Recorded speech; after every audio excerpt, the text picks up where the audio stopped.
చలంలో స్వర్ణ Bharat trust Sankranti సంబరాలు ఘనంగా ప్రారంభమయ్యాయి. హీరో పవన్ కళ్యాణ్ తో పాటు మహారాష్ట్ర సీఎం ఫడ్నవీస్, కేంద్ర మంత్రి ఎం వెంకయ్యనాయుడు, ఏపీ వైద్య ఆరోగ్య శాఖ మంత్రి కామినేని శ్రీనివాస్ తదితరులు సంక్రాంతి సంబరాల్లో పాల్గొన్నారు.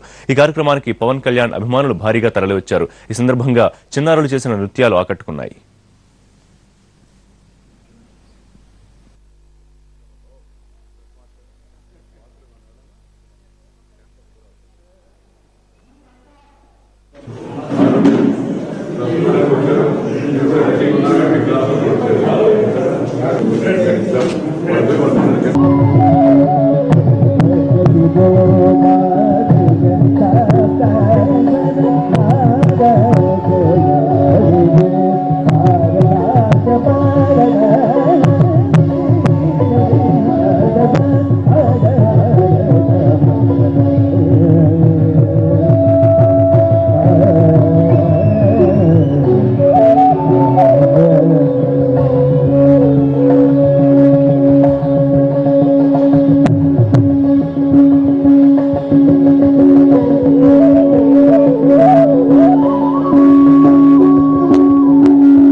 శ్రీ వెంకయ్య నాయుడు గారు యూత్ ఐకాన్ నా తోటి స్వర్ణ భారత్ సహచరులు వేదిక పైన వేదిక ముందు ఉన్న పెద్దలకు విద్యార్థులకు పాత్రికేయులకు అందరికీ సంక్రాంతి సంబరాలకి సుస్వాగతం.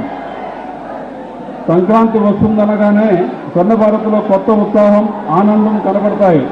ఎందుకంటే సంక్రాంతి సంబరాలు సూపర్ డూపర్ హిట్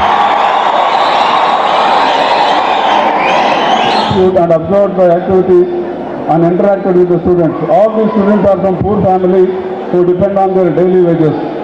మరొకసారి మీ అందరికీ సంక్రాంతి శుభాకాంక్షలు. సభాధ్యక్షులు వెంకయ్య నాయుడు గారిని సభా కార్యక్రమం నిర్వహించారు.